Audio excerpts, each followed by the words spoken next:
Você veja aí, Pedro. Tá ao vivo agora. Uhum. Tá. É, Sim, estamos ao vivo. estamos ao vivo? Muito Uhum. bem. Então, vamos lá. Então, bem-vindos mais uma vez a essa aula, a última aula aberta do ano, um presente de Natal que a Casa do Sol está oferecendo para todas as pessoas que chegarem aqui no nosso canal nesse momento. Então, a gente tem o prazer de apresentar mais uma aula com o nosso querido parceiro Carlos Fini. Carlos Fini, para quem não conhece, é um astrólogo profissional, mas também astrofísico. Ele não domina apenas astrologia, mas tem um currículo vasto. E ele é conferencista nacional e internacional há mais de 30 anos, especialista em simuladores de realidade virtual voltados à ciência pela INS Computer Corporation da Utah University. Então, bem-vindo, Carlinhos. Muito obrigada, viu, por esse presente que você ofertou para nós, da Casa do Sol. Então, a palavra é sua. Aproveitem e eu volto no final. Obrigado pelo convite mais uma vez. Um prazer estar com vocês mais uma vez nesse canal. Eu vou falar a respeito de um tema muito pouco comum, muito pouco conhecido da maior parte das pessoas no Ocidente, e também dentro dos meios mais especializados, no caso também dos estudiosos de astrologia, né? Então, vou tentar aqui, dentro do tempo que temos, mostrar com a maior clareza possível qual é a relação transdisciplinar entre essas várias ideias sobre esse tema que a gente vai discutir. Então, se refere ao Noros, ok? Sobre rituais de passagem, ritmos, estudos de ritmos cinemáticos e, evidentemente, a questão do envolvimento da astrologia com esse processo, ok? Vamos lá, vamos tentar explicar para vocês alguns dos pontos importantes. O primeiro ponto importante aqui a ser discutido é a respeito da profunda relação cultural, a profunda proximidade, de certa maneira, que existe entre as culturas do Oriente Próximo. Quando eu falo Oriente Próximo, estou falando em Mesopotâmia, estou falando sobre, digamos, o Cáucaso, estou falando também um pouco sobre a Grécia Antiga e também sobre as culturas que envolvem Síria, Turquia, Israel, e também uma parte do Egito, do norte do Egito, ok? Nesse caso aqui, eu vou centrar, em primeiro lugar, numa ideia importante a respeito da cidade de Jerusalém, né, que é uma cidade tombada mundialmente, é uma cidade internacionalizada pela sua complexidade histórica e pelo fato dela simplesmente ser palco de 3 grandes movimentos religiosos há alguns milhares de anos. Então, Jerusalém considerada a terra sagrada para basicamente 3 grandes religiões conhecidas e fortemente difundidas no Ocidente, né? O que vocês estão vendo aqui, então, Jerusalém fica nessa região no mapa, no nosso mapa geográfico, hoje no território, vamos dizer assim, que é disputado por palestinos e israelenses. Há uma grande discussão a respeito da solução entre Israel e Palestina. Me parece que a solução dos 2 estados, como sendo uma única nação, continua bastante difícil em termos geopolíticos em Jerusalém, mas o que importa compreender é entender alguns aspectos políticos e religiosos que estão por trás da ideia de Jerusalém. Bom, em primeiro lugar, o que a gente está vendo do lado esquerdo aqui, né, é uma imagem, então, da cidade antiga, da velha Jerusalém. Vemos aqui um monumento chamado The Dome of Rock, com esta cúpula dourada. ok? Vemos uma quantidade aqui razoável de árvores, num morro, num lugar bem elevado na cidade antiga de Jerusalém. E aqui vemos embaixo, a foto não mostra tão claramente, um muro, né? Bem, para entendermos o que é esse lugar, esse bairro, então vamos compreender aqui um pouquinho. Esse lugar aqui, onde está esta cúpula, isso aqui, o que é? Né? Embaixo desta cúpula existe uma pedra, ok? Que dentro do Torá, segundo então a cultura judaica antiga, ok? Abraão teria sido testado em termos de fé para saber se Deus poderia confiar nele ou não para, digamos, a sua missão importante do ponto de vista religioso. Então, imagine o que significa este lugar. Alguns outros afirmam também que neste lugar, teria sido criado Adão e Eva, segundo a teologia do Torá. Nós não vamos entrar aqui no mérito dessa discussão. Estou apenas mostrando o quanto, geograficamente, este morro, esse lugar, ele tem uma importância para os judeus, ok? Então, é onde há essa pedra e esse lugar. Ao mesmo tempo, essas árvores que vocês estão vendo aí são oliveiras, ok? São oliveiras que estão próximas do morro. Segundo o cristianismo, é neste lugar que Jesus foi conversar com Deus, o chamado Monte das Oliveiras. Estão entendendo isso?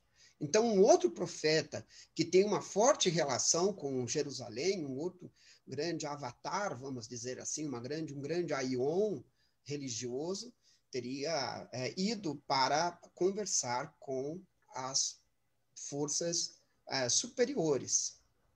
E, no mesmo lugar, depois da Revolução Islâmica, é onde o profeta do islamismo é um dos quatro lugares sagrados do Islã, aonde também o profeta do islamismo, no caso, o profeta Maomé, vai se comunicar com Alá, neste lugar.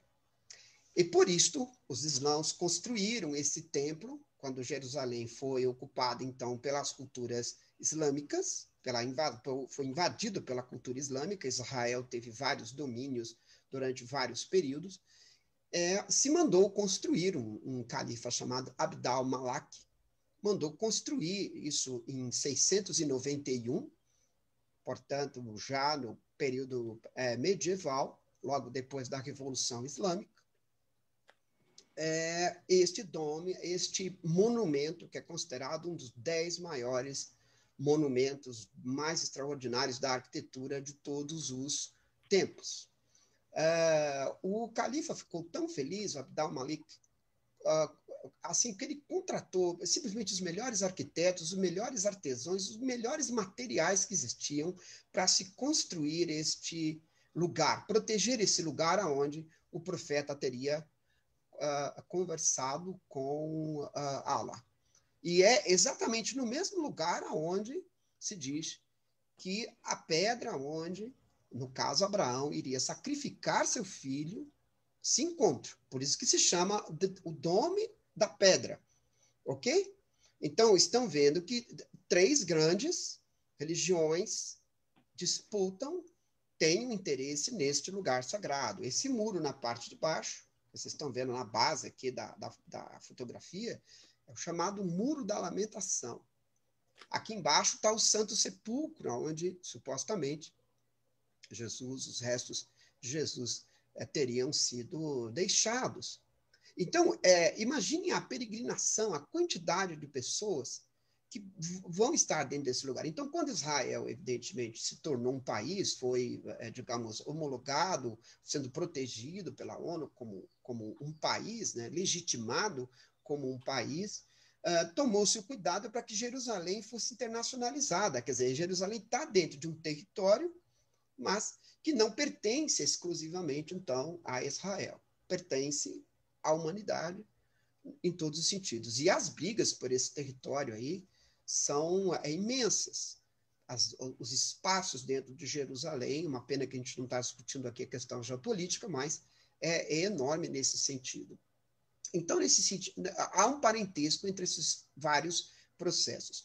O califa Abd al-Malik ficou tão feliz, tão exuberante, ficou tão assim, extasiado com a construção desse lugar, desta obra, a Deus, a Alá, no caso, que todo o dinheiro que sobrou, as moedas de ouro que sobraram da obra, que não foram gastas, que foram uma quantidade enorme de dinheiro, ele deu simplesmente para os seus arquitetos e construtores, que, por sua vez, derreteram essas moedas de ouro, e cobriram esse dome que vocês estão vendo aí com ouro de verdade, né? Não é uma tinta, uma lata de tinta comprada aí em qualquer casa de tintas que se conhece em São Paulo ou em grandes magazines de material para construção. Não, aquilo ali é ouro derretido, para vocês terem uma ideia do que é essa obra. Eu trouxe originalmente essa ideia para mostrar o quanto essas várias ideias que a gente tem de cultura nascem muitas vezes de um mesmo lugar, ok? Então, da mesma maneira, houve um grande tráfego, uma grande quantidade de troca de culturas entre esses povos vindos desses vários lugares, né? Dessas várias regiões, digamos, no último milênio antes de Cristo, até o século VII, aproximadamente, sobre, então, esse assunto que eu vou acabar falando, né? Alguns Uma caixinha não dá para pôr aqui. Alguns, inclusive, dizem que, sob esse aspecto, poderia haver uma conciliação das várias ideias, né? Onde o judaísmo representaria o aspecto mais físico, o cristianismo o aspecto mais emocional e o islamismo o aspecto mais intelectual, para que houvesse digamos, uma aproximação desses vários modelos de fé, né? Entretanto, é por isso que existem citações, né, inclusive dentro do islamismo, às questões do cristianismo, se fala sobre Jesus, sobre Maria e tudo mais, dentro do livro sagrado dos islãos. Ou seja, há, de certa maneira, uma busca interna por muitos que conseguem compreender e procuram unificar esses povos do Oriente Próximo a essa visão. Muito bem. Temos que fazer uma certa distinção aqui entre persas e árabes, né? Árabes são essencialmente, a gente faz uma confusão grande sobre isso, né? Acha que todo muçulmano é árabe, então aí tem uma confusão, é como achar que todo nordestino nasceu na Bahia, né? Existe um pouco de confusão, então isso é importante a gente esclarecer, pelo menos algumas ideias fundamentais, para depois entrarmos nas questões do Noros. Árabes são considerados, então, um grupo étnico que habitava o Oriente Médio e a África, dentro da chamada Península Arábica, que é essa região que eu achurei ali. Ela tem forte influência do Oriente Médio, evidentemente, onde estava antigamente, né, a Mesopotâmia, os assírios, babilônios, esses vários tipos de cultura, vamos dizer assim, e era um povo nômade do deserto que andava em caravanas, por isso que nós associamos árabes a caravaneiros e tudo mais, né? Entende-se que um árabe é aquele que tem a língua materna como árabe. Muitos árabes são muçulmanos, ou seja, seguem as tradições, os costumes islãos, mas uma coisa não necessariamente tem a ver com a outra, né? Você pode ser muçulmano, por exemplo, sem ser necessariamente árabe. Ok? Outros dizem que aqueles que seguem as tradições e os costumes islãos são verdadeiros árabes, ou que sejam, ao mesmo tempo, descendentes de habitantes da Península Árabe antiga primária. Então, há uma diferença nesse sentido. Então, aqui um conceito sobre árabe, que normalmente a gente conhece melhor. Já os persas viviam nas terras onde se encontra hoje o Irã, né, onde existe o Irã. O Irã é um país que fica do lado do Iraque, a leste do Iraque, faz fronteira, inclusive, com o Iraque, e um pouco antes entre a Índia, né? Então, o Irã fica De um lado, você tem o Iraque, né? E do outro lado, para que a gente tenha uma referência, uma mera referência, indo do outro lado, vamos dizer, lógico, tem Afeganistão, a gente tem Paquistão, e depois Índia, né? E do outro lado vai ter a Índia. Então, ele fica no leste do Oriente Médio, né? O país Irã, onde as comunidades de expatriados que habitavam esses países, né, vizinhos e os estados árabes do Golfo Pérsico foram morar. Então, os persas, nesse sentido, são um número significativo de pessoas que vivem em comunidades. Eles depois migraram, agora nos tempos modernos, para a América do Norte, Europa e tudo mais. E se caracterizavam tipicamente pelo uso do idioma persa. Então, o idioma persa não tem nada a ver com o idioma árabe, sabe? São coisas diferentes. Persa fala persa e árabe fala árabe, ok? E os persas também criaram uma religião própria, chamada de zoroastrismo. Embora a maior parte dos persas do Irã, né, professem o islamismo. Uma boa parte, digamos, hoje, dos moradores do são islãos. Não são zoroastristas, que é a mais típica de uma religião antiga da cultura persa. E dentro desse islamismo, a grande maioria é xiita, ok? Que é digamos, o xiita é digamos, uma maneira de entender o Alcorão, né? Tem os arabitas e os xiitas. Então, há uma diferença de interpretação em relação às escrituras. Uns seguem o profeta, outros seguem Ali, né? Que é um outro grande profeta da cultura. Então, nesse sentido, há uma diferença de visão entre eles, né? A identidade persa, neste caso, ela tem, em termos de fala, em termos de escrita, ou seja, em termos linguísticos, ela remonta ao período dos arianos ou indo-europeus, ok? Que chegaram ali nessa região, que a gente chama de Irã hoje, por volta entre 2000 e 1500 a.C. Vocês vejam que entre 2000 e 1500 a.C., é o período em que nós estamos nos referindo à Mesopotâmia do ponto de vista de uma astrologia, de Anu Enlil e tudo mais. As primeiras, quando começam a surgir nas regiões da Mesopotâmia, as primeiras referências entre a relação entre o céu e a terra. Começam a surgir as astronomias e começam a surgir as chamadas predições feitas a partir de movimentos de corpos celestes. Então, vejam que, de um lado, a gente tem o que a gente chama de povos da Mesopotâmia, e aqui eu estou trazendo um ingrediente persa para essa discussão da gente. Ok? E, no caso, ela vai aí até mais ou menos 550 antes de Cristo, né? Esses persas, inclusive, influenciaram muito, ocuparam, inclusive, territórios na Mesopotâmia. A Babilônia, uma parte do tempo, ela foi, já no seu período de decadência, ela foi administrada, invadida por persas, vamos dizer assim, que desenvolveram aí o seu apogeu entre esse período aproximadamente. A partir, então, dessa província, né, que hoje está no Irã, os antigos persas espalharam a sua língua e sua cultura por um monte de lugares dentro do Oriente Médio.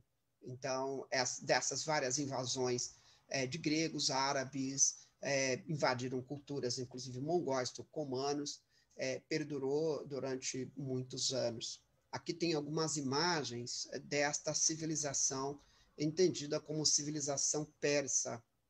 São imagens de grandes templos construídos, inclusive na chamada cidade de Perséfones, que vem de persa, né? Tá? Mostrando o quanto essa cultura foi absolutamente extraordinária em termos de conhecimento. E com a desintegração desses últimos impérios persas, né, no caso, porque toda a cultura, evidentemente, assiste um certo declínio, não importa se é Índia, não importa se é Egito ou grega, ela tem um movimento e depois ela acaba encontrando o seu caso. Essas culturas acabaram se desenvolvendo aí, e mais recentemente, isso no final do século XIX, início do século XX, elas foram incorporadas ao Império Russo, ok? Depois, todos esses nomes de Azerbaijão, Tazaquistão, todos esses ãos que a gente ouve falar, em parte tem a ver um pouco com a desintegração deste grande Império Persa da Antiguidade. E acabou também se misturando um pouco com a cultura egípcia e com a própria cultura da Mesopotâmia, como eu havia falado, né? Então, dá para ver ali, do lado esquerdo, o Império Persa. Vejam as extensões de onde eles ocupavam, depois o Império Babilônio, do lado esquerdo ali, né, em marrom aqui. Okay. E hoje é um mapa geopolítico moderno, onde está o Irã, né? O Irã. Okay? Então, hoje é essa região aqui, que é mais tipicamente, fala a língua persa, vamos dizer assim, né? E essas vários outros territórios, vamos dizer assim, principalmente no sul da Europa, o Cáucaso, entre outros, acabam sofrendo um pouco ainda a influência desta cultura, né? Como eu mostrei para vocês, aqui está então o Irã, aqui está o Iraque, e aqui está o chamado Paquistão, né? E aqui embaixo a Índia. Então, ele se refere, portanto, Noros se refere muito vamos dizer assim, à cultura desse local, dessa época. Vamos lá, vamos adiante aqui. Aqui tem algumas imagens do Irã moderno, ok? Aqui em cima, monumentos nas cidades de Isfahan e tudo mais. Vejam como esta cultura, de certa maneira, persa, né? Ela acabou depois, posteriormente, se misturando com a cultura muçulmana, certo? A cultura muçulmana. A cultura essa que, de certa maneira, digamos assim, influenciou muito digamos, a cultura do mundo como um todo, né? Inclusive o próprio Taj Mahal digamos assim, reflexo dessa influência arquitetônica das culturas islâmicas, não é? E vejam como, nesse caso, há uma combinação, um sincretismo, uma mistura de várias riquíssimas culturas que, no caso, envolvem tanto a cultura persa quanto, em especial, aqui a cultura islâmica. Então, há uma intersecção entre essas duas ideias, vamos dizer assim. Aqui temos uma imagem mostrando internamente um palácio dentro do Irã. Dá para se perceber essas colunas como sendo a conexão, significam na arquitetura a conexão entre o mundo de cima e o mundo de baixo. E nos tetos a gente pode ver uma série de cúpulas parecidas com aquela cúpula que encontramos lá no The Dome of Rock, em Jerusalém, não é? Então, a ideia de se criar cúpulas e desenhar-se coisas geométricas nessa cúpula para representar a criação, o poder criador da natureza, as forças de Allah, ou as forças que estão no céu, vamos dizer assim, ou o poder celeste, a associação da ideia do poder do céu como uma capacidade de construir as coisas, começa a se tornar evidente dentro dessa visão. As ideias dessas arquiteturas influenciaram o que a gente conhece hoje nas tapeçarias, vindas, em especial, quando a gente fala em tapete persa, a gente está falando em tapete que normalmente vem do Irã, né, das cidades do Irã, como Isfahan, Meshed, Naim, Sabzevar, Gun, Gol, Zabol, ou seja, várias cidades do Irã que produzem tapetes de acordo com, vamos dizer assim, tradições muito antigas de povos nômades, né? O tapete tinha uma importância extraordinária para quem caminhava, andava naquele deserto, não é? Em primeiro lugar, porque o tapete é feito de lã de carneiro, não é? Os primeiros tapetes eram feitos apenas de lã de carneiro, depois os tapetes foram ficando sofisticados. E a lã de um carneiro, se você colocar ela, por exemplo, num chão e deitar sobre ela num chão, por exemplo, de uma areia quente, ela funciona como um isolante térmico. E durante o frio à noite, ela igualmente te esquenta, te aquece. Então, evidentemente, produzir um tapete, muitos tapetes, enrolar esses tapetes, levar esses tapetes quando você está atravessando o deserto, durante muitas semanas, muitos meses, comerciantes que faziam, inclusive, esse caminho entre Babilônia, entre as regiões da Mesopotâmia e também do outro lado, por exemplo, na direção de Mohenjo-Daro, eram fundamentais dentro dessa visão. Então, a tosquia do carneiro passa a ser digamos, um evento extremamente importante para essa cultura, não só para você fazer, evidentemente, tapetes que criam isolamento termodinâmico em relação ao externo, mas que criam essa facilidade, vamos dizer assim, de adaptação ambiental. Ok? E essas tapeçarias, principalmente as das cidades do Irã hoje, foram fortemente influenciadas, ok? Pela ideia, digamos assim, dos antigos persas, ou seja, por essa arquitetura persa original, misturada depois com a arquitetura muçulmana, que é essa arquitetura que vocês estão vendo. Então, aqui, para vocês terem uma ideia, é um naim, é um tapete chamado naim. Dá para ver aqui que o naim tem uma cor azul e branca e areia. Ele tem a cor azul e areia. O azul representa, segundo esses estudiosos, né, o céu, ok? Então, existem várias tonalidades. Existe azul claro, que mostra o amanhecer ou o entardecer. Existe o azul bem escuro, que mostra um céu sem lua, que dá para você ver as estrelas. As estrelas ficam aparentemente maiores, né? As magnitudes aparentes crescem no céu. Ou o céu com a lua, então, portanto, o fundo preto, o fundo escuro não é tão acentuado, e você tem, evidentemente, uma quantidade menor de estrelas. As flores, essas flores que vocês estão vendo aí, são as estrelas do céu, ok? O centro do tapete, o medalhão central, também entendido como sendo a cúpula. Lógico que a areia é a areia do deserto. Então, obviamente, um tapete naim é uma relação entre o mundo de cima e o mundo de baixo. O deserto e o céu. A relação do mundo profano e o mundo criador, vamos dizer assim, entendendo-se o céu como a fonte de tudo aquilo que acabou sendo desenvolvido na Terra. Nesse caso, o tapete naim também reflete, digamos, uma estilização de um templo.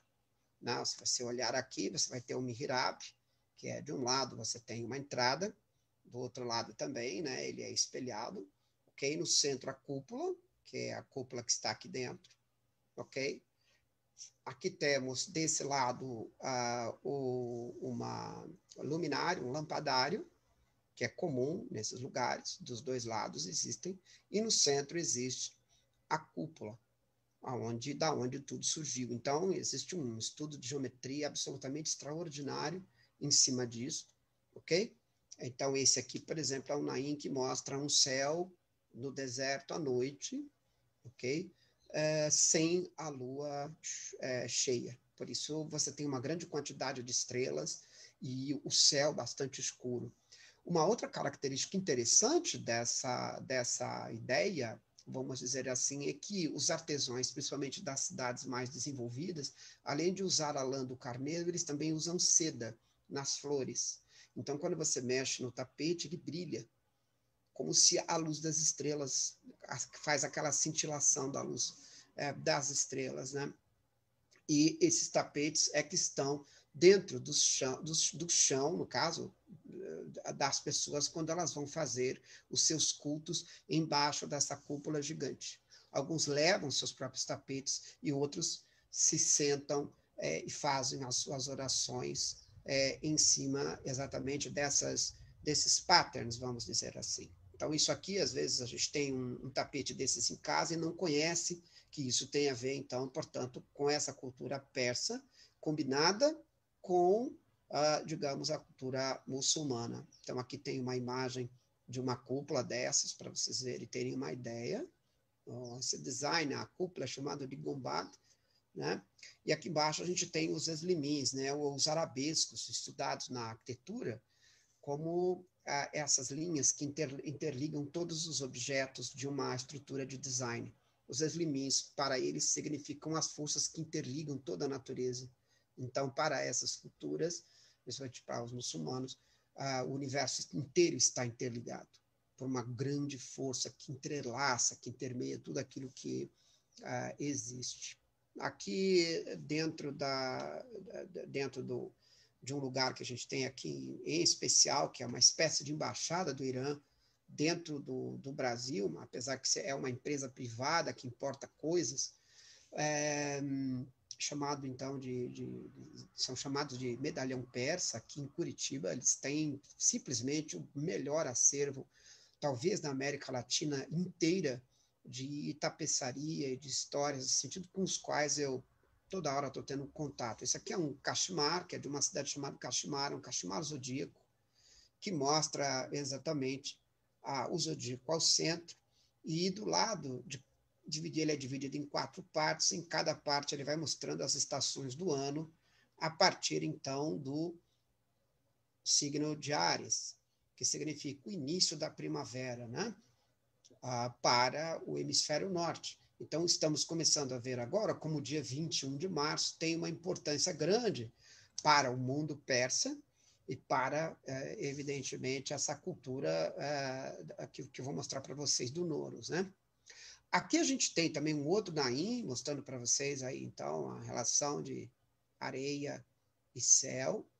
Esse aqui é um outro também, tapete gombado, absolutamente imenso, tem algumas dezenas de metros quadrados, com ponto fino, que se diz, às vezes por volta de 2 milhões de nós por metro quadrado, feito com lã do carneiro baby, a primeira tosquia do carneiro, que é feita em 21 de março, ok? E ofertado para grandes países, vamos dizer assim, em reconhecimento aos esforços que esses países têm feito para a divulgação da cultura muçulmana no mundo, né? O Nowruz, essencialmente, vem do Parsi, então é um termo, portanto, persa, Parsi, né? Vem do persa, tem esse nome aí que vocês estão vendo, e significa o novo dia, ok? Ou o novo ciclo. Então, veja que coisa extraordinária. Nowruz significa o novo dia, ou o novo ciclo. Disse que esse nome, então, é adotado por volta desse período aí, entre 227 e 244 a.C.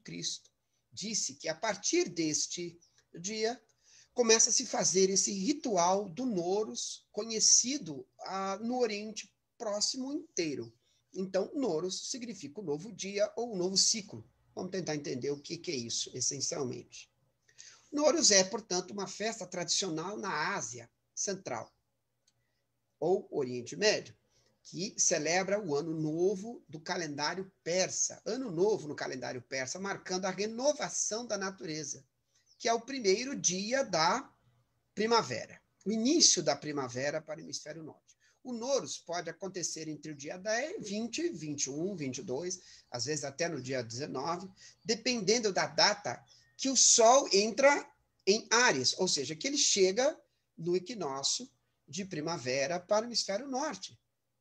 Então, evidentemente, no nosso calendário, o Nowruz pode cair dia 20, 21, 22, dependendo do delta T desse movimento de ajuste de calendário entre a longitude exata do Sol e o 0 grau de Áries no zodíaco que nós astrólogos utilizamos, ok?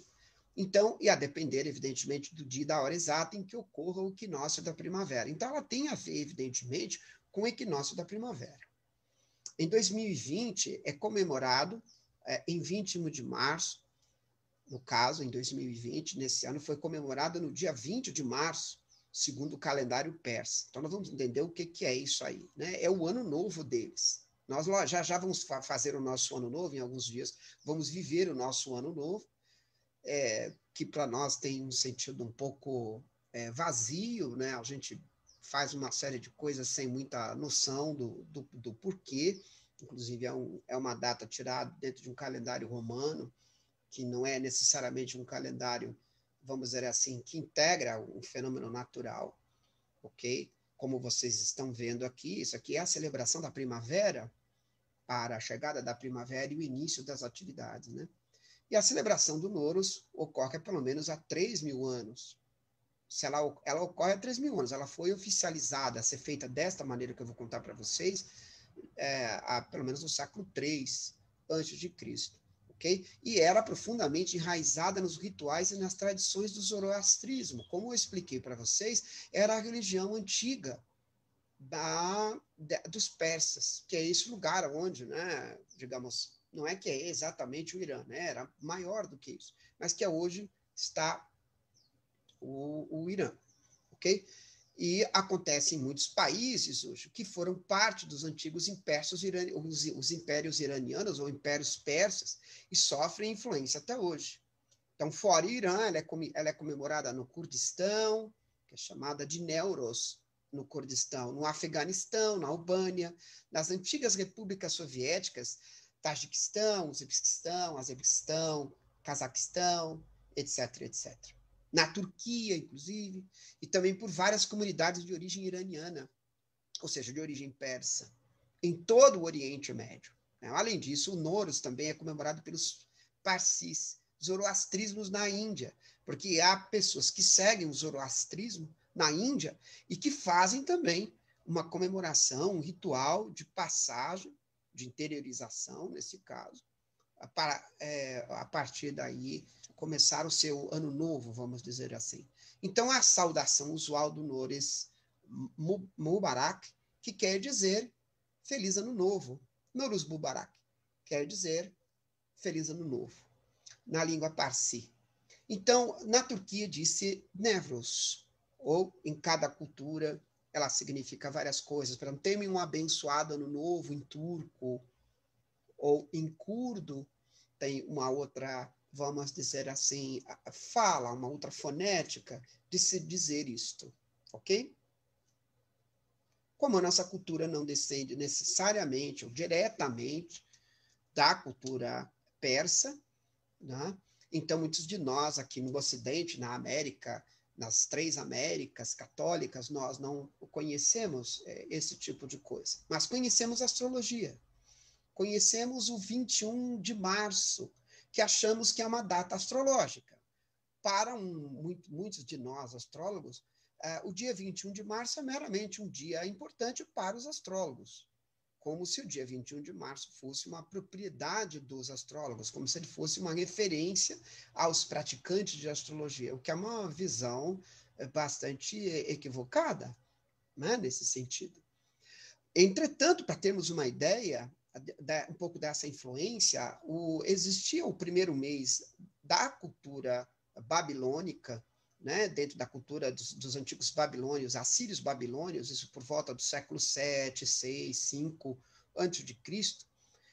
O primeiro mês do ano era chamado de Bara, ou esse nome aí, Nissanu, que era um mês que começava no meio de março e ia até o meados de abril, ou seja, o ano começava 21 de março, o primeiro mês, e terminava ali em 21 de abril. Estão entendendo isso? Como há, digamos, esses relatos dentro desses textos antigos. Podemos ver, inclusive, esse estudo dentro ou de Babylon Horospes, da Francesca Rochenberg, ou do Sverlow, a antiga astronomia e divinações celestes. Podemos ver esses dois estudiosos, catedráticos, estudiosos de cuneiformes antigos, falando exatamente a respeito disso, desse primeiro mês babilônico, que começava no meio entre março e abril, né? É bem estranho para nós o mês começar no meio do mês, né? Para nós é o dia 1º, não, para eles era o dia 21. Aqui estão algumas tábuas cuneiformes que mostram exatamente esses meses que tem uma, vamos dizer assim, uma justa posição com o calendário zodiacal. Ok? Vamos lá. Vamos lá. Bem, então agora eu vou procurar mostrar para vocês um pouco da parte astronômica deste processo, quer dizer, o que quer dizer o Sol a 0 grau de Áries, o que quer dizer o equinócio, o que quer dizer isto, né? Vamos lá, vamos tentar mostrar isso aqui. Eu vou simular aqui uma outra coisa para a gente poder... Não, todos estão vendo Só me deem uma confirmação, um feedback, se estão vendo a tela do meu computador, uma imagem de um campo assim. Só alguém pode fazer um positivo aí, só para me dar um feedback, se todos estão... Assim, Carlos. Perfeito, perfeito, muito obrigado. Então, o que nós estamos vendo aqui é uma paisagem bastante comum de cada um de nós, né? Que é exatamente um campo, não é? Simplesmente um campo, com a posição do Sol ali. Aqui estamos olhando na direção do sul, aqui estamos olhando na direção do sudoeste, aqui estamos olhando na direção do leste, ok? E aqui estamos olhando na direção do noroeste. Bom, muito bem.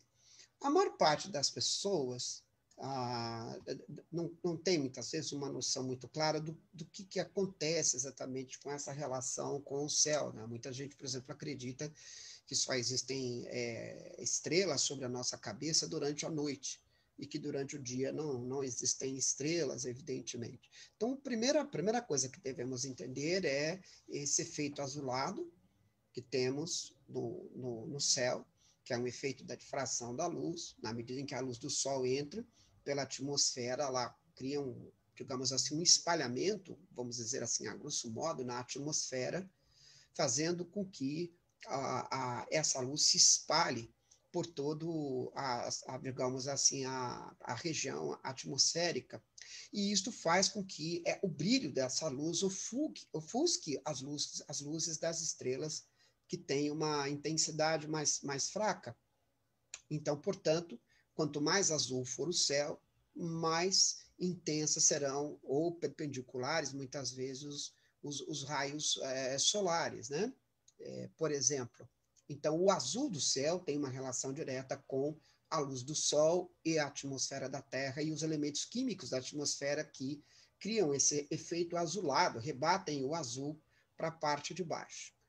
Dentro desse simulador, entretanto, eu posso retirar essa atmosfera. E quando eu retiro essa atmosfera, se fosse possível eu retirar a atmosfera da Terra e continuar vivo, evidentemente, eu veria exatamente isto. Eu veria que mesmo durante o dia eu consigo enxergar as estrelas, ok? Bom, muito bem. Se além disso eu ainda conseguir, vamos dizer assim, né? Se eu ainda conseguir imaginar que este piso que eu estou enxergando aqui também pudesse se transformar, ser transparente, transformá-lo em transparência, vou apagar aqui os pontos cardeais, eu simplesmente teria esta visão mágica. Ou seja, simplesmente eu estaria completamente envolvido por 360 graus de estrelas por todos os lados, por todos os lugares em que eu me deslocar, no caso. Ok? Eu poderia estar, por exemplo, olhando para qualquer lugar. Ok? Então, novamente, aqui o piso, aqui a atmosfera, retirando a atmosfera, retirando o piso, eu terei esta visão aqui. Se pudesse olhar o Sol,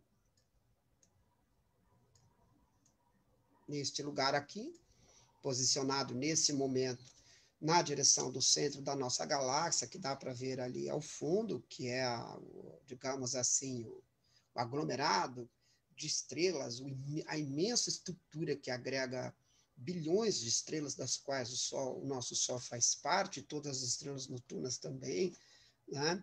Então, nesse momento, eu viria ali esta imagem, vamos dizer assim.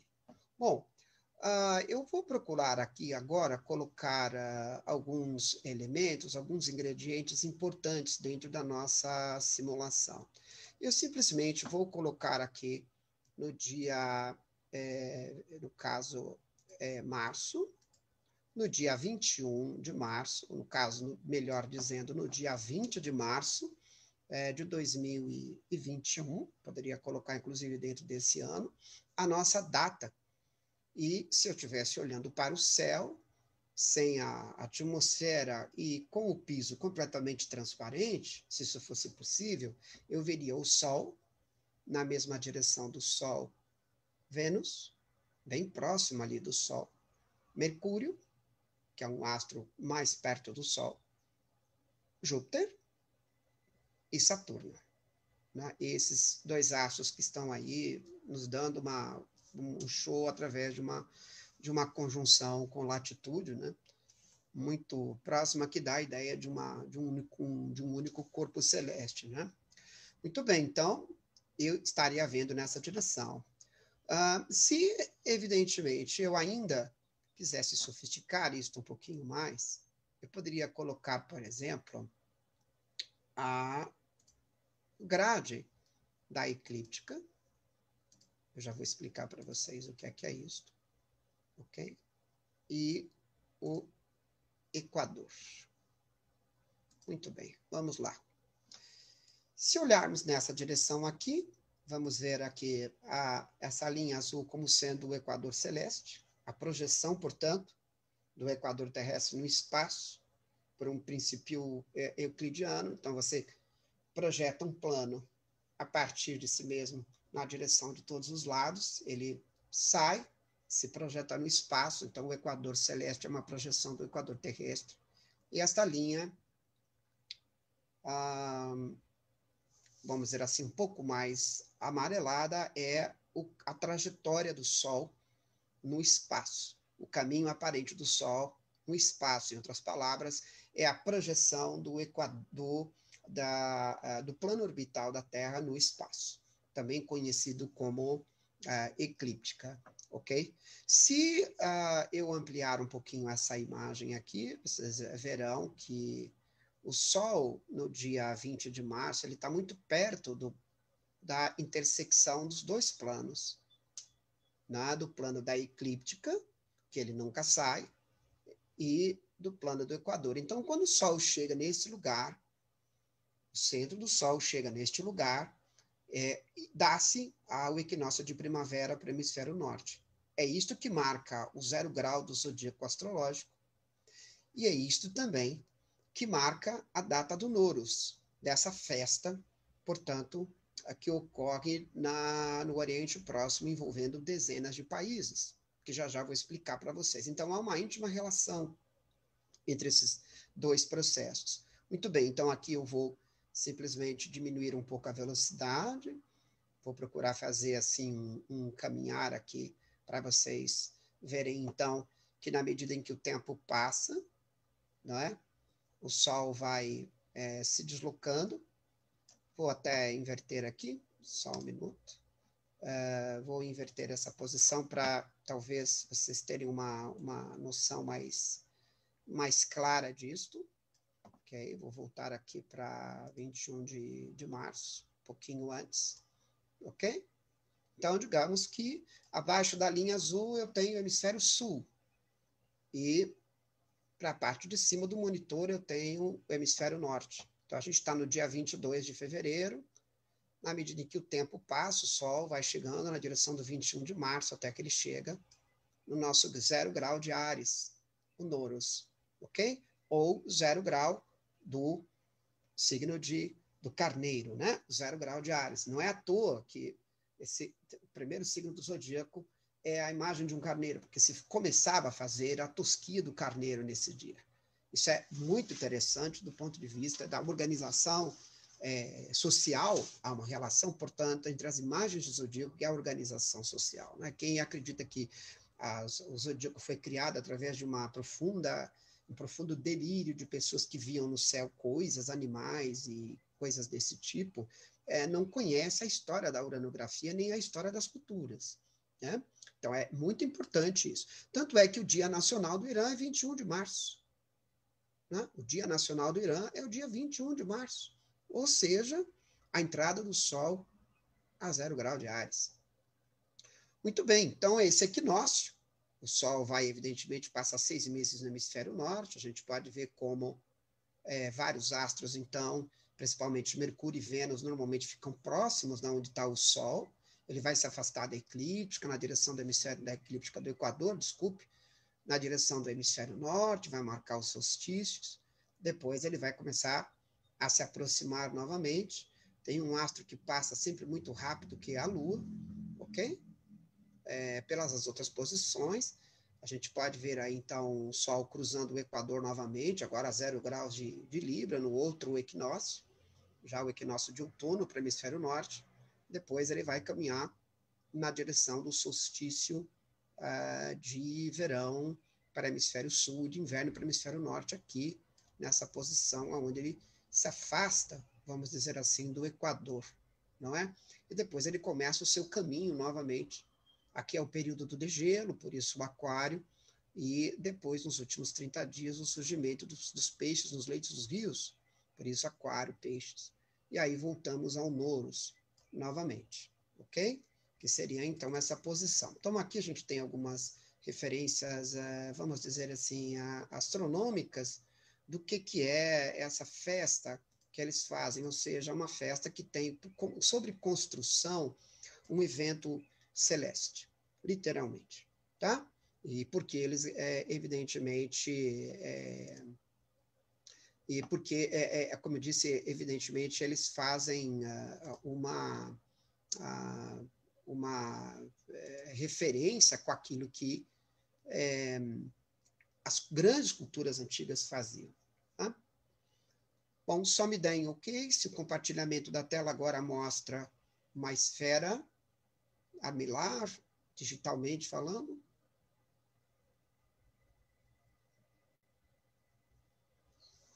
Todos estão vendo aí? Alguém pode só me dar um sinal de ok aí, por favor? Bom, Sim. Acredito que sim. Sim, ok, Bem, ok. Então, obrigada. Bom, então o que temos aqui é uma esfera celeste, que evidentemente mostra aquilo que eu acabei de simular para vocês, né? Sistemas de coordenadas astronômicas, sobre as quais a astrologia se fundamenta, se constrói, e um calendário decente também, né? Então, aqui a gente tem as referências fundamentais, aqui a gente tem, então, uma imagem mais estática daquilo que eu mostrei para vocês, o 0 grau de Áries, portanto, e como sendo o equinócio, os solstícios, de Câncer, de Libra, né, de Capricórnio, procurei colocar ali um ideograma para vocês poderem localizar, quem conhece a astrologia mais tecnicamente, para entendermos que o signo de Áries é evidentemente compreendido em astrologia por dois meridianos de longitude eclíptica que passam pelos polos, ok? A partir do ponto vernal, a partir então desse 0 grau de Áries que vocês estão vendo aí, e que se estende até 90 graus de longitude. Então, tudo isso aqui todos os astros que estão aqui dentro estão no que se chama signo de Áries. Signo de Áries, portanto, nada tem a ver com constelação. Então, obviamente, o Nouros, ele é fundamentado em cima do ingresso do Sol no signo de Áries, nesse signo astrológico que temos, né? Aqui no caso, por exemplo, essa pessoa que supostamente nasceu no dia 21 de março de 2018, ela teria o Sol no começo de Áries, Mercúrio e Vênus no meio de Áries, sendo que a Lua já estaria em Touro, ok? Então, hoje, através de um simulador, a gente consegue ter um controle muito maior sobre essas informações, né? Muito bem, então, digamos que essa aqui é uma outra imagem para vocês entenderem o que é, então, que é toda essa fatia inteira, 1/12 avos da esfera celeste, é o signo de Áries. astronomicamente falando, e daí sucessivamente. Bom, muito bem, então podemos dividir essas regiões. Vejam que os signos do zodíaco não são uma faixa, uma faixinha, ou uma tira num pedaço de papel, né? A gente não está vendo ali a imagem em 3 dimensões. Gostaria de mais tempo para poder explorar isso daí e tudo mais. E essa distância desse astro até o Sol é chamada de longitude eclíptica, ou seja, a distância do Áries para esse meridiano que contém o ponto vernal. Sistema eclíptico de referências, vamos dizer assim. Então, uma carta astrológica, uranográfica, isso aqui é uma carta uranográfica feita para astrólogos poderem estudá-las, compará-las com padrões de estudos de outros astrólogos, fazerem os seus próprios estudos e fazer os seus revisionismos e tudo mais. Esse mapa astrológico, ou seja, essa carta uranográfica, ela é feita para um estudo interpretativo de astrologia, né? É por isso que a gente desenha isso. E as coordenadas que nós utilizamos são essas coordenadas que são calculadas astronomicamente da maneira correta. Usamos, portanto, todo o conhecimento da astrofísica e da astronomia, que são 2 disciplinas extraordinárias, maravilhosas, com as quais nós devemos, vamos dizer assim, respeitar muito, aprender a ouvi-las humildemente, desde que essas considerações sejam pertinentes, importantes, não sejam descabidas, né? No sentido de compreendermos aquilo que estamos fazendo. Então, portanto, o 0 grau Áries não se refere às constelações, ok? Muito bem.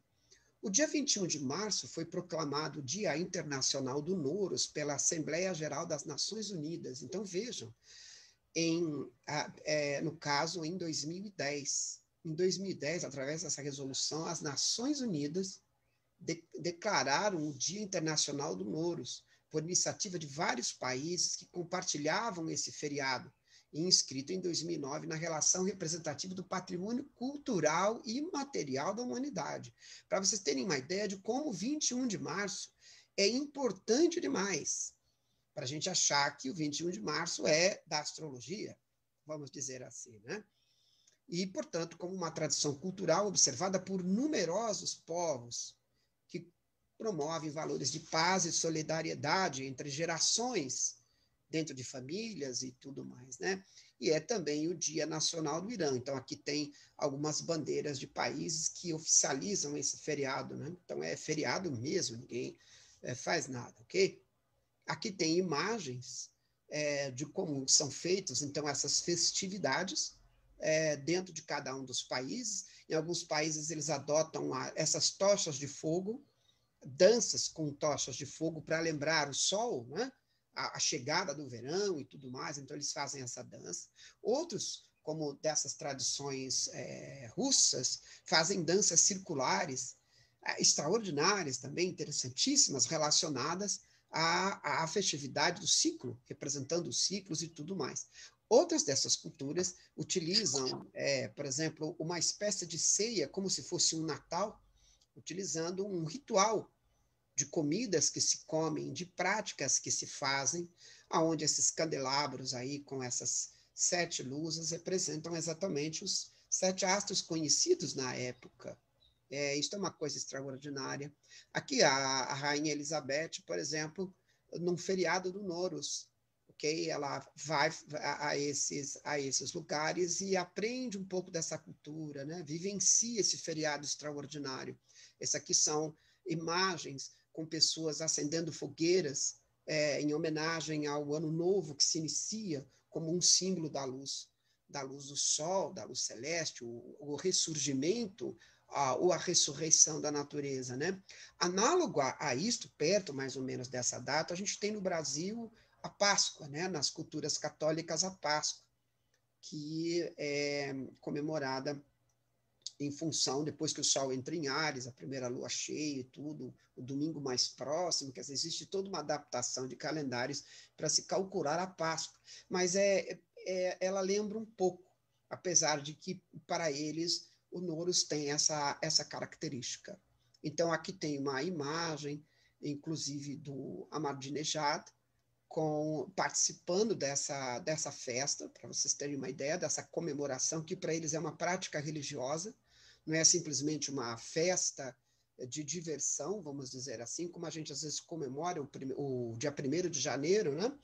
Então a gente come bastante, as pessoas bebem, as pessoas soltam fogos e tudo mais, para comemorar o fim do ano passado e o início de um ano novo, mas não há digamos, um propósito. Eles não, para eles isso aí é um profundo momento de comunhão entre o mundo de cima e o mundo de baixo. Ele é um processo, vamos dizer assim, de conexão cósmica para eles, em termos de visão.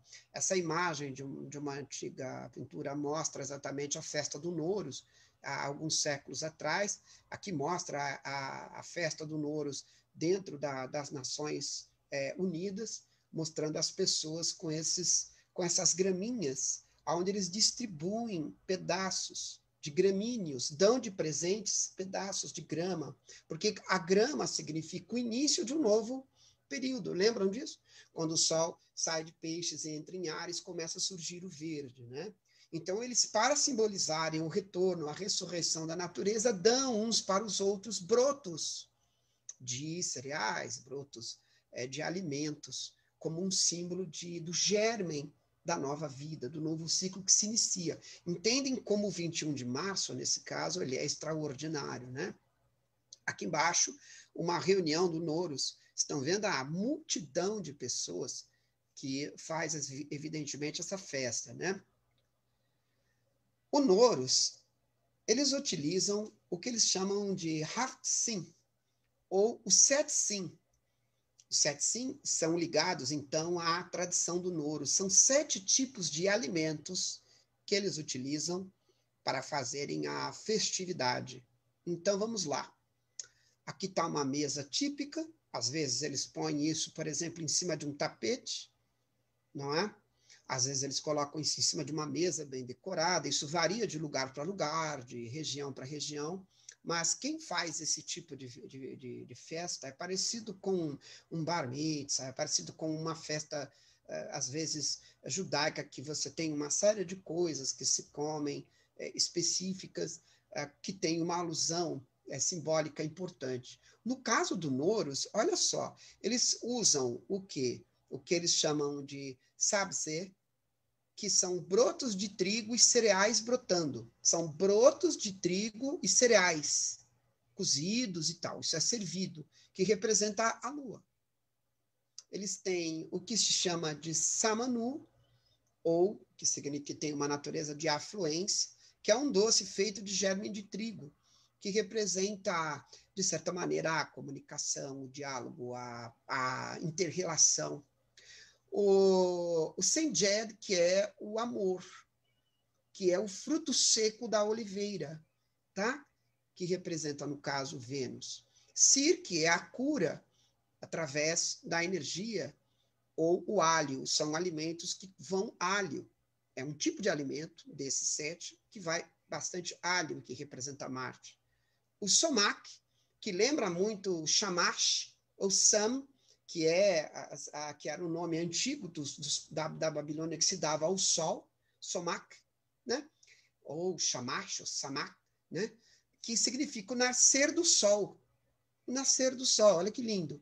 Que são condimentos ou comidas feitas com muitas especiarias, que representam, portanto, o sol, especiarias, né? E, por último, Serket, que é a longevidade e a paciência que você já deve imaginar a que astro que se refere, que são alimentos feitos, então, com vinagre, que lá não tem lá um gosto, por exemplo, não é como um fruto seco da oliveira, ou, digamos, algum tipo de doce, assim, mas tem um gosto acentuado, no caso do vinagre, que lembra, então, Saturno. Essa comemoração, ela é feita durante 12 dias. Eles fazem 12 dias, veja, aonde, nesses 12 dias, são miniaturas dos anos em que eles vão viver, os 12 ciclos que eles vão viver ao longo do ano. Vejam, os 12 meses, ou do calendário babilônico, ou assírio, os 12 meses do signo do zodíaco, onde eles vão visitando os mais velhos, depois os amigos, e depois a família. Ok? É muito interessante esse processo. Então, no 12º dia anterior ao Nowruz, eles começam a fazer essa peregrinação. um visitando o outro, todos os dias, ok? Até que no dia do Nowruz existe o banquete, o almoço, o jantar em família e tudo mais, e a troca. E eles levam esses brotos que são plantados de 10 a 12 dias antes de estarem no dia. Eles plantam no 12º dia anterior ao Nowruz, para que quando chegar no Nowruz eles estejam no tamanho adequado, e muitas vezes trocam esses brotos como um símbolo. Ao invés de comprar um presente caro no shopping ou qualquer coisa assim, eles dão uma planta como um símbolo mais profundo do cultivo. Eu cultivei esse broto e estou te dando isso como um símbolo de renovação, de prosperidade, de crescimento durante esses 12 dias.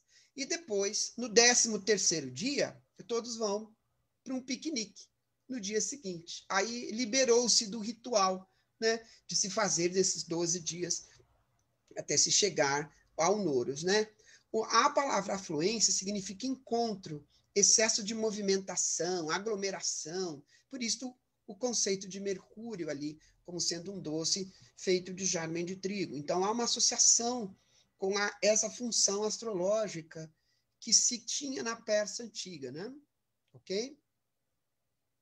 Esses são os astros do sistema solar, no caso, Sol, Mercúrio, Vênus, Terra, Marte, Júpiter, Saturno e, evidentemente, o Sol, que é uma estrela, tirando-se a Terra. Então, teremos aí 7 astros. E esses 7 astros eram os conhecidos do mundo antigo, das tradições do Oriente Próximo, e essas tradições é que eles se referem dentro desse texto. Tá ok? Então, essa seria a exposição a respeito do Nowruz. Se alguém tiver alguma questão, tiver algum comentário, se alguém já participou dessa festa, ou tem alguma questão que eu possa, que esteja ao meu alcance, trazer, fico aberto para vocês aí. Eu sei que é um tema transdisciplinar, que envolve movimento, portanto, cinemática, que envolve história, que envolve cultura, que envolve processos de rituais de passagem, que ajudavam a organizar o processo social. Eu sei que tem a ver com questões multiculturais, evidentemente, e, portanto, é um tema complexo, não é? Em alguns casos, ele é até geopolítico, como vocês viram, mas eu deixo aqui, então, aberto se alguém tiver alguma questão. Dani, assuma o controle aí, por favor.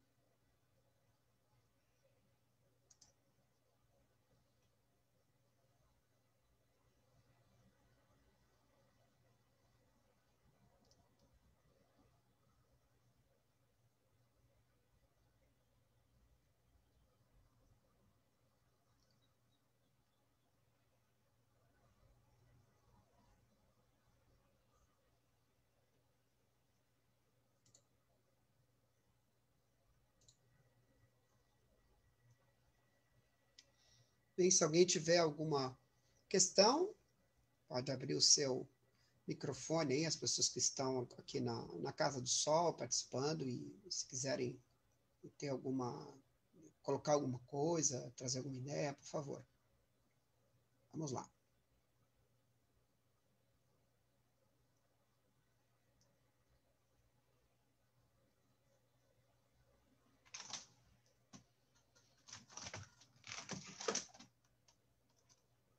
Vou pegar meu teclado aqui. Vamos lá.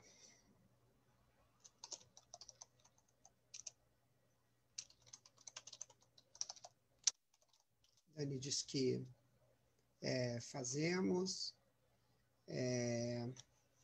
Maravilha, Patrícia, obrigado. Que bom que você tenha gostado. Assim, é uma ideia interessante que eu procurei trazer para a gente melhorar um pouquinho a nossa percepção da importância histórica digamos, do céu, do zodíaco, dessas posições que a gente muitas vezes acha que é meramente fruto da qual a astrologia ela é a proprietária, quando na verdade não, né? Na verdade, ela pertence ao conhecimento como um todo. Não é? Nesse sentido é que eu digo que, no meu entender, a astrologia é importante demais para estar sendo apenas discutida por astrólogos, né? Carlinhos, Pois não. Pode dizer. a Ana que está falando. Oi, Ana. Tudo bem? Boa noite. Tudo bem. Uma pergunta. Até hoje, no mundo contemporâneo, como eles hoje são mais, digamos assim, têm uma ligação mais com o islamismo, eles praticam essa astrologia que tem relação com esse dia relacionado vamos dizer assim, ao ano, né? Ao ano novo astronômico. Os persas, você diz? Esse pessoal todo, né? Persas, Iraque, Irã, Não. Não? A astrologia não é tão difundida entre eles, até porque dentro do mundo islâmico, vamos dizer assim, existem filósofos iranianos extraordinários, sim, mas existe muita gente que não compreende isso e fica apenas estudando o Alcorão de uma maneira muito ortodoxa, rígida, né? Escrita, o que está escrito, enfim, inclusive em interpretações até políticas do Alcorão, que muitas pessoas do próprio estudo profundo do Alcorão dizem que é um absurdo se imaginar, né? Acabam não se envolvendo com aquilo que saiu de lá, de certa maneira, né? Aliás, não é novidade nenhuma isso, né? Muitas vezes uma grande cultura antiga que nasceu daquele lugar, né? Quer dizer, você não pode pensar que os gregos mantenham, os melhores filósofos do mundo continuem sendo os gregos, entende? Como, da mesma maneira, você não pode imaginar que os egípcios atuais, a população egípcia como um todo hoje, que é basicamente muçulmana, estude a religião antiga do Egito. Né? Muitos não gostam, muitos acham aquilo uma coisa horrível, tem medo daquilo e tudo mais, né? Então, é importante compreendermos que eles entendem, sim, que é o dia 21 de março, que o dia 21 de março mostra o início das atividades, né, sociais da organização como um todo, e que o dia de 21 de março era o início, sim, do início de um novo ciclo, no caso solar, que é o movimento do Sol pelas 12 digamos, parte do zodíaco. Acredito que na época em que o Noros era mais compreendido, havia uma relação mais próxima entre a astronomia, as crenças, rituais de passagem, a organização política, a organização social.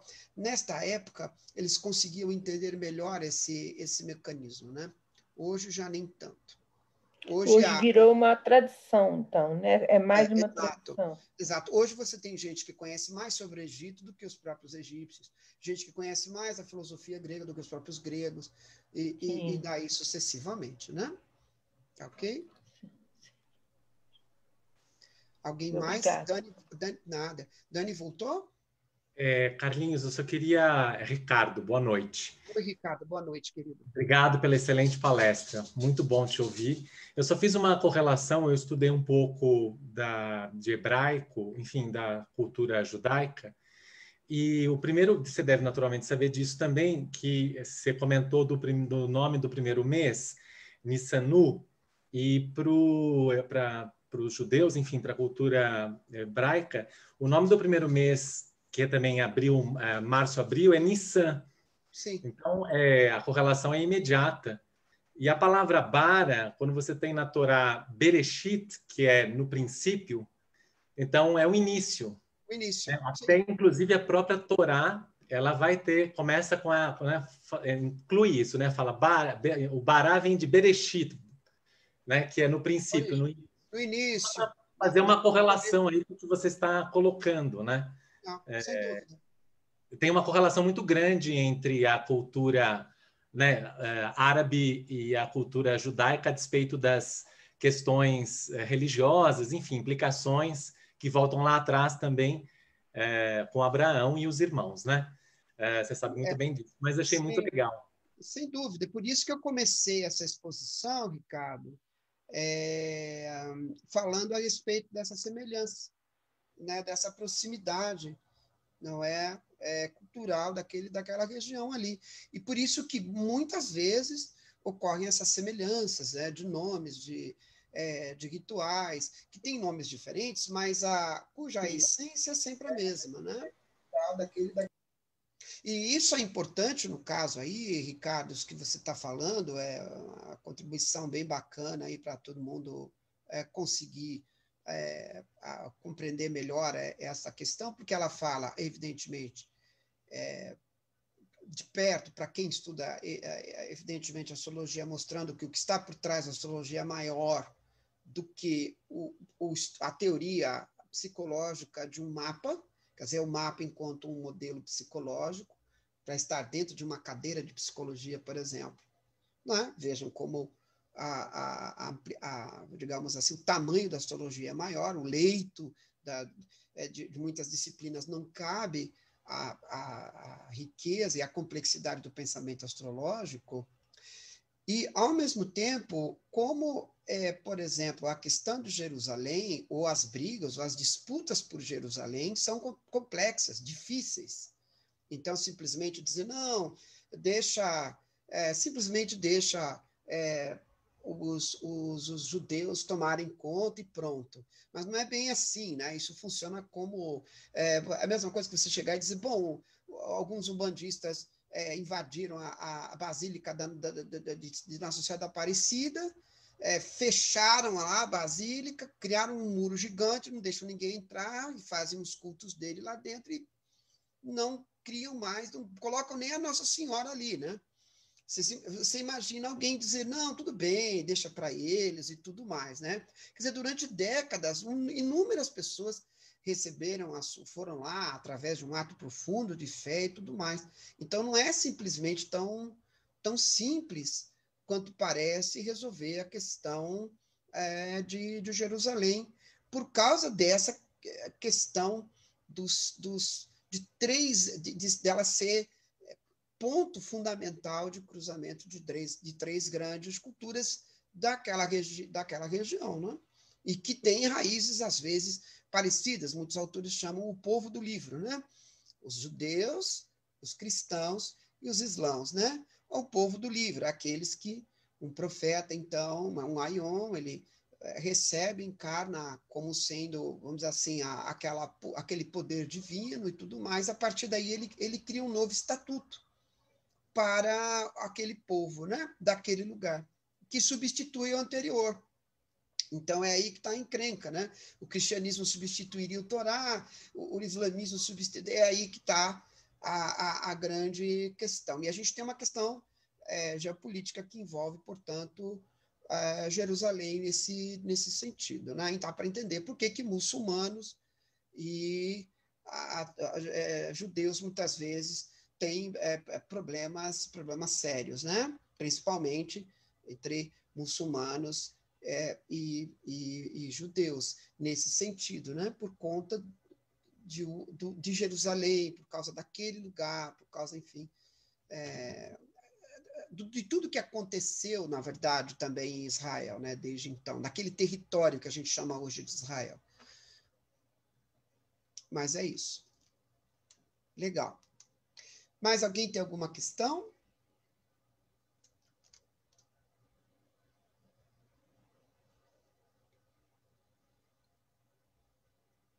Dani, você voltou?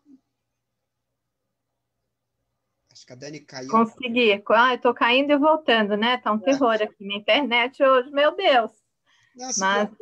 Não se preocupe, querida. Aqui comigo não tem nenhuma pergunta. Eu acho que se alguém aqui da sala quiser fazer a última pergunta. Isso. Se alguém tiver mais alguma questão, algum olhar, já deve estudado, como o Ricardo teve aí E eu vi que lá, aliás, eu entrei errado, entrei pelo Facebook em vez de entrar aqui pelo Zoom, mas lá no Facebook eu acho que tinha pergunta. Eu saí de lá agora, entrei aqui no Zoom, mas acho que lá no Face tinha pergunta, Dani. Não tem, eu estou lendo todas, tem conversa comigo lá, mas não pergunta específica aqui, tá? Então, eu não achei nenhuma pergunta, eu só vi elogios, muito interessante, mas não encontrei ainda nenhuma pergunta, só está desatualizada aqui a minha página. Mas acho Deve que ter sido feito quando tu estava fora, então, porque a Patrícia agora está falando ali que tem, eu acho que pode refazer a pergunta aqui. Então, eu vou ver se alguém chega de lá e me escreve aqui. Peraí. Oi, Dani. Oi, Carlos. Tem sim no Facebook, deixaram duas. Quer que eu leia? Por favor, então, Paty, porque Olha, a última está aparecendo. A que eu estou enxergando aqui é da Lígia. Gostaria de saber a correlação de todos os signos com o contexto cultural se der. Essa foi uma, e depois tem a outra que sumiu também aqui, a pergunta, que era falando sobre a questão do zodíaco para o hemisfério norte. Como que era a pergunta? Agora não estou vendo mais aqui também. Mas, enfim, tenho essa aqui na minha frente, da Lígia. Lígia Maria. Então, Lígia, a questão é que as imagens do zodíaco, ou signos do zodíaco, tem nesse caso, ser compreendidos como um calendário. Só que ao invés de você chamar janeiro, fevereiro, março, abril, os meses onde vence a sua 10ª prestação do cartão de crédito e você se livra daquela dívida que você está sendo difícil para te pagar, né? Que a gente tem essa relação com os meses assim, né? Muitas vezes, né? Você marca um mês como uma referência meramente econômica, comercial e tudo mais. Mas as divisões do tempo nem sempre tiveram esses nomes, evidentemente. E é o caso do zodíaco. O zodíaco ele é criado como uma ferramenta, um calendário de organização social originalmente. Entende? Onde a sequência das imagens mostrava, vamos dizer assim, uma série de atividades que se faziam uma depois da outra. Então, ela servia para organizar o processo social. Então, o início das atividades no dia 21 de março, então daí a tosquia do carneiro e o início das atividades de trabalho, né? Depois você tem o touro, que é o arado, parece que touro vem depois de Áries. Se usava o touro como um animal, como um processo nesse sentido. Depois, já quando o zodíaco ganha 12 signos, que me parece que historicamente o zodíaco nem sempre teve 12 signos, houve uma época em que o zodíaco teve 8 imagens vindas de uma cultura anterior, a cultura da Mesopotâmia, ok?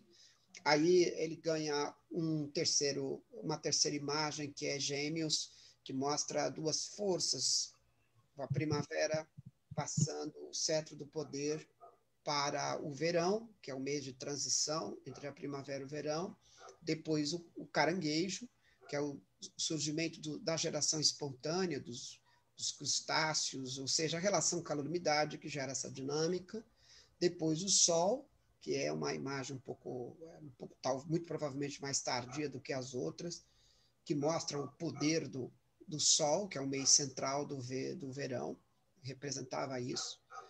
Havia, por exemplo, então, o crescimento e o desenvolvimento completo, né, daquilo que tinha sido plantado lá em Touro, as sementes jogadas em Touro, então começam a germinar. Em Virgo, né, Virgem, que quer dizer a menina, uma mulher, uma rapariga e tudo mais, ou o nome antigo, Spica, que era quando toda a plantação estava pronto para o corte. Então, se cortava a plantação, e aí você começava o processo de secagem e de separação daquilo que prestava, daquilo que não prestava. Entende isso? Então, Virgem é um profundo trabalho minucioso, na maior parte das vezes é feito por mulheres que separavam delicadamente aquilo que era a parte vamos dizer, produtiva daquilo que era improdutivo, separava sementes que iam ser replantadas daquilo que ia ser consumido. Depois de Virgem vem Libra, para aí o período da pesagem, da metrificação, de todo o processo de colheita. Escorpião, que também é uma imagem um pouco mais recente, possivelmente mais recente, ele significa a morte lenta, gradual da natureza em meados do outono. Sagitário, período da caça, final do outono. Depois, Capricórnio, uma outra imagem que mostra a transição entre animais marinhos para animais terrestres que aconteceu na Terra há milhares de anos, há milhões de anos atrás, na verdade. Ok? Quando as espécies vieram da água para a Terra. Depois a gente tem Aquário, que é o período, então, do degelo, né? No deserto não chove, evidentemente, ocorre o degelo, e esse degelo era entendido como jarro, era assim descrito, né? Ou o aquário, o aguadeiro, a água que desce das montanhas e que forma os deltas. E quando começa essa água a jorrar, evidentemente, logo depois surgem os peixes, né? Os peixes nos leitos dos rios.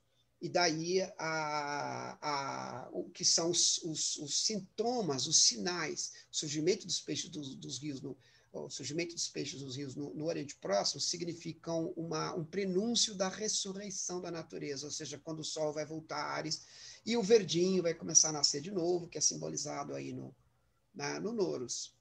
Então, essencialmente, as imagens do zodíaco originalmente, como a astrologia mostra historicamente muito bem, começou como um calendário de organização social, não é?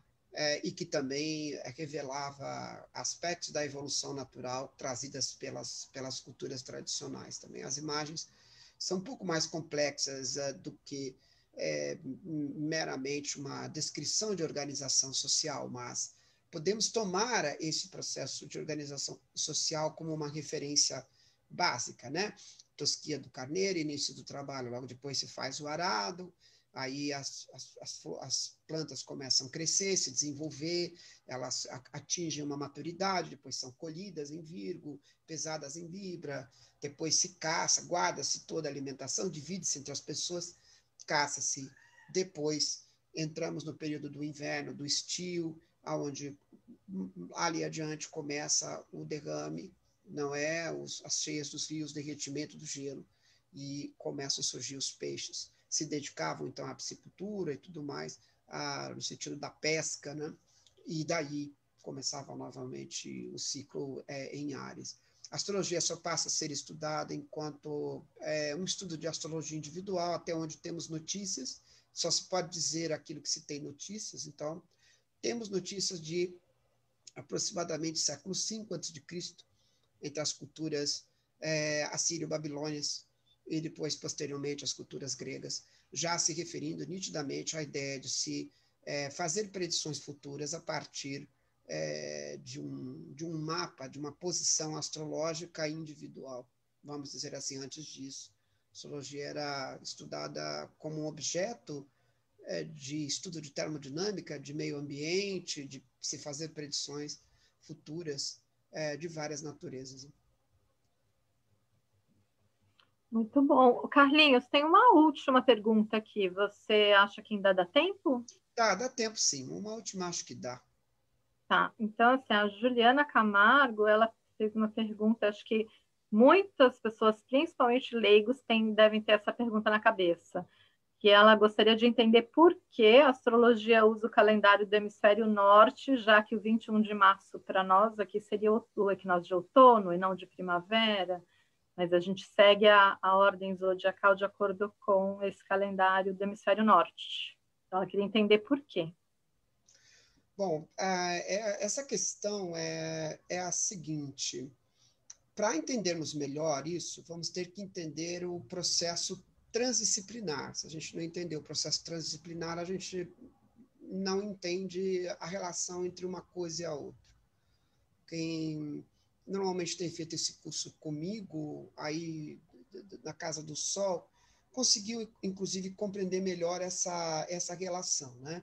Entre cinemática, meio ambiente, evolução natural, memória, ok? Aí entra o conceito de memória e adaptação, depois desenvolvimento de sistema nervoso e depois, então, psicologia e comportamento.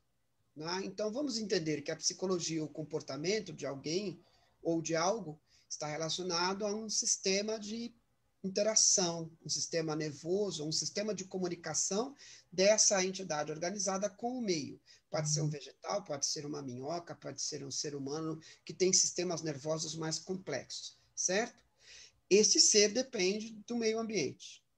O meio ambiente depende de processos de memorização ao longo de milhões de anos, certo? Processos de memorização, que a gente chama de ADN, por exemplo, né? Então, ADN você vai copiando, digamos. Então, quando uma criança nasce, ela nasce com um pulmão, porque já existe oxigênio do lado de fora, ok? A gente nasce com olhos e um sistema óptico, porque existe luz. Então, tudo isso é o quê? É memória, não é genética. A gente diz, é genética. Não é bem é genética, mas, em essência, é a memória ambiental ao longo de milhões de anos. Memória de réptil, memória de mamífero, memória de símio, primatas, ok? Bom, então, ok. Meio ambiente e movimento. Então, vamos tentar, a partir daí, juntar essas várias ideias. Se é um movimento que modifica o meio ambiente, se esse meio ambiente é que modifica a relação daquilo que nasce nesse ambiente, se existe um processo de memorização durante milhões de anos, e isso desenvolve um sistema nervoso, esse sistema nervoso leva o comportamento lá na ponta da cadeia, vamos dizer assim, então nós não podemos separar o comportamento da cinemática. E aí é que está o ponto. O hemisfério norte, vamos dizer assim, é um lugar que, nos últimos milhares, milhões de anos, vamos dizer assim, é o que tem mais terra. E, portanto, tem a maior quantidade de população do mundo. Então, vamos dizer que a humanidade, como um todo, ou a grande quantidade de humanos, ok, está vivendo no hemisfério norte. O fato de nascerem no hemisfério norte mostra que eles respondem aos efeitos do hemisfério norte. É como você dizer, por exemplo, que um norueguês que vem com a sua família, a mulher e filhos, vieram passar férias no Ceará e Fortaleza, tal, aquela praia linda, maravilhosa, e adoraram e resolveram ficar por lá. E vamos imaginar que os seus próximos filhos nasçam todos moreninhos, como o Ceará. Se fosse assim, a gente diria que um deslocamento ambiental mudaria completamente a memorização ambiental, genética herdada ao longo de uma imensa quantidade de adaptação neurológica, etc, etc.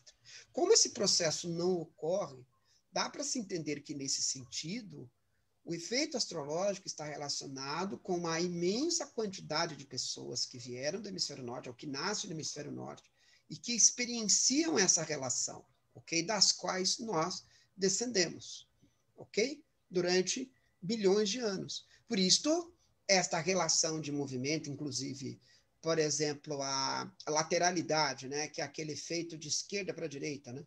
Que a gente entende que um carro se deslocando da esquerda para a direita, ele tem a sensação de que ele está se deslocando mais rapidamente. A gente tem essa sensação. Então, tudo que vem da esquerda para a direita chama mais atenção. Por isso você tem os menus do lado esquerdo no Windows, você starta o Windows do lado esquerdo, não é? Tem-se esse senso de lateralidade. Uma orquestra, por exemplo, quando você assiste uma orquestra, você vê o espala da orquestra do lado esquerdo. Você coloca ele do lado esquerdo do público para que todo mundo observe. Então, isso estudado pelo Instituto Piaget, da França, existe um livro muito bacana, que eu aconselho a todos lerem, chamado Impregnação dos Sentidos, do Jacques Ninio. E esse livro mostra, evidentemente, que desde criança, aquilo não é cultural, a lateralidade, esquerda, direita. Se você botar um anúncio no jornal, os do lado esquerdo são lidos, os da direita não. Mas o olho e a mente não são capazes de direcionar o olho para onde desejarem na folha? Por que o olho enxerga mais do lado esquerdo? Porque há uma atenção seletiva para o que vem do lado esquerdo. O esquerdo é, em placa de trânsito, essa seta aqui significa subida, e essa descida, ou seja, aquilo que vem da esquerda para a direita é o sentido. Então, da onde que a gente tira isso? Então, no mundo inteiro, essa coisa é entendida. Então, o Instituto Piaget fez um estudo profundo disso e percebeu que, de fato, o que acontece, segundo Jacques Ninio, é que realmente o start, a subida do processo vem da esquerda para a direita, que é o lado de onde o Sol nasce, no hemisfério norte. Tá ok? E que, curiosamente, a gente introjeta enquanto movimento de que as coisas que vêm da esquerda para a direita significam ascensão, né? E o que vem da direita para a esquerda, nem tanto, né? Há estudos que, inclusive, mostram isso em ciência, vamos dizer assim, cinematográfica, que colocam o herói vindo do lado esquerdo em relação à tela vamos dizer assim, ao bandido do lado direito, para você prestar atenção mais no hemisfério, naquele herói, e, evidentemente, dar mais importância a ele. Então, respondendo à pergunta, eu creio que, segundo, então, esses estudos vamos dizer assim, de epigênese da percepção humana, Instituto Piaget, e também associado aos estudos sobre memória e genética, herdamos esta caracterologia, vamos dizer assim, da experiência de milhões de anos da espécie humana vivendo essa dinâmica relacionada a isto, ou seja, para o hemisfério norte ele faz esse movimento. Mesmo quando você vem morar no hemisfério sul, você traz esse mapa neural, vamos dizer assim, vindo do hemisfério norte. Uma experiência que pode também ajudar a gente a compreender isso é a experiência da passerina cianeia, que é um pássaro do norte, do hemisfério norte. Ele é um pássaro que, se não me engano, canadense, norte-americano, assim, do norte dos Estados Unidos e do Canadá, que só voa à noite com o céu limpo, né? Ele nunca migra se tiver, por exemplo, uma lua cheia, ou se o céu estiver um pouco nublado. Ele não consegue fazer o processo migratório. Esse pássaro que nasceu e nunca fez o processo migratório, ele sabe para onde voar, se o céu estiver limpo, e for o período de voar, ou seja, se ele ver no meridiano do lugar, aqueles grupos de pontos que dizem para ele para onde ele tem que voar. Então, disse, e essa experiência foi reproduzida centenas de vezes dentro de um planetário da Spitz, nos Estados Unidos, onde eles ligavam as luzes e enganavam os pássaros que nunca tinham feito a viagem e que voavam dentro de uma gaiola imensa que montaram na direção certa do processo migratório. E que se você botasse um céu do hemisfério sul, eles não faziam coisa nenhuma. Ou seja, eles não tinham o mapa neuronal do hemisfério de um outro hemisfério. Tinham um mapa neuronal daquele hemisfério. Em outras palavras, uma ave como essas, ela se perde no hemisfério sul completamente. Ela vai ficar procurando aquele padrão do hemisfério norte. Isso é o que se chama de mapa neuronal. Então, essa experiência ela é descrita tanto num livro, num compêndio que teve sobre a migração animal da Scientific American, que eu tenho, quanto num outro livro do Giuseppe Maria Sesti, que é um livro enorme, grosso, gigante, que é de um italiano chamado Glorious Constellation, Giuseppe Maria Sesti, tá? É um livro que, infelizmente, custa muito caro, aí, coisa de $450, $500 o livro.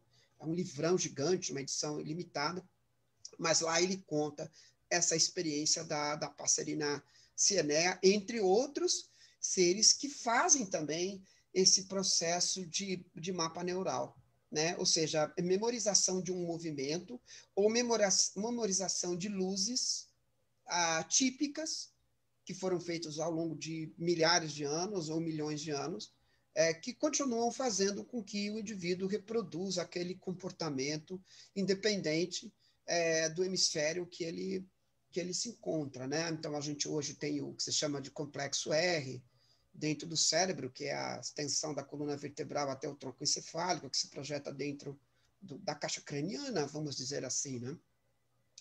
E continuamos a ter comportamento de territorialidade, de posse, de desconfiança, de necessidade absoluta de controle sobre tudo e sobre todos.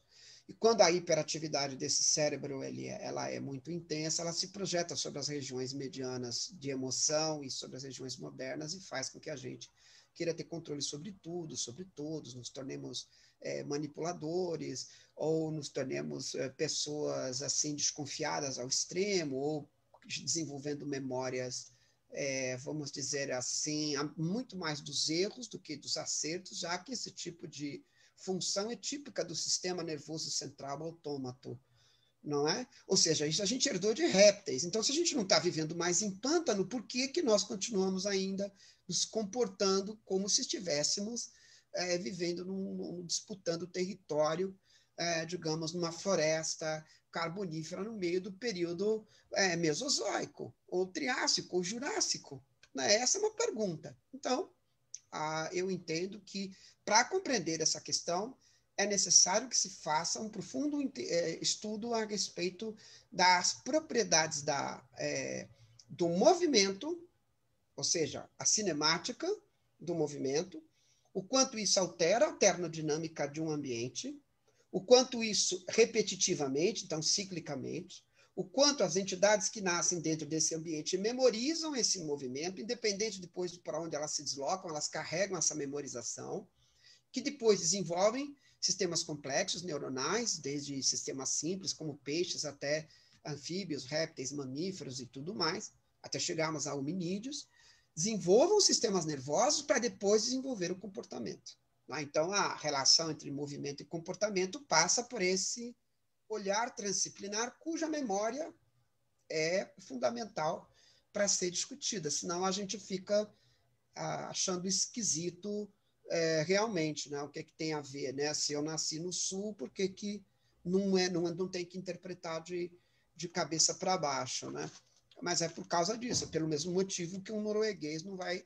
Filho de norueguês com uma norueguesa não tem como nascer negro. Se nascer é porque aconteceu alguma coisa que o norueguês não sabe, né? E que possivelmente vai criar algum tipo de escândalo, algum tipo de dificuldade para a família no futuro, né? Ok? Mas geneticamente isso não vai acontecer e não dá para justificar que isso se dá porque ele está embaixo da linha do Equador, ou ele, enfim, foi morar no sul da África, né? Muito bom, Carlinhos. Nossa, muito obrigada, né? Foi ótimo, porque eu acho que essa é uma pergunta que muita gente faz, raras as pessoas sabem responder tão bem quanto você.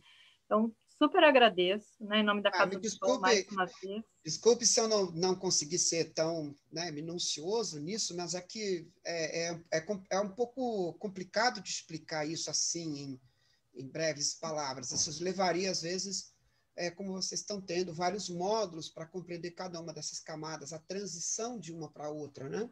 Para poder compreender melhor isso.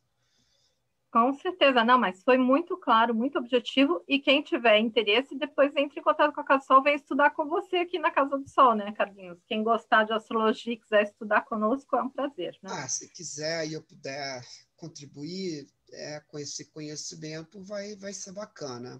Gostaram das simulações? As simulações foram claras?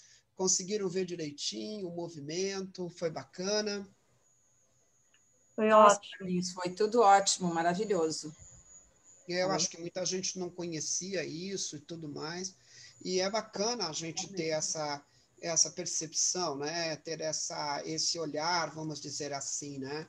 Então, vamos voltar aqui a nossa, vamos encerrando aqui com a nossa, vamos dizer assim, com o nosso pôr de sol aqui, né? Eu acho que fica bonito deixar assim, né, Dani? Lindo, sim, maravilhoso. Né? Para a gente entender um pouquinho dessa relação, né? Muito bom. Gente, olha, gratidão à presença de todos que ficaram conosco até agora. Muito obrigado quem estava aí na nossa página do Face, né? Então, continua nos seguindo, dá um curte aí na nossa página, porque aí sempre que tiver conteúdo novo, vocês são os primeiros a ficar sabendo. E sempre que a gente puder, né, ficamos à disposição aqui, Casa do Sol e o Carlos Fini, né? E é um prazer. E antes que me esqueça, né? Feliz Ano Novo para todos nós. Aqui no Brasil a gente vai comemorar o Ano Novo em outro momento, mas depois vai ter o Ano Novo Astrológico, que é sempre comemorado dia 21 de março. Dia 21 de março, né? Eu acho que é mais... Eu penso que ele faz mais sentido para mim, né? Muito mais. 21 de março do que o dia 1º, que para mim é uma coisa um pouco... mais vazia mesmo, né? Uhum.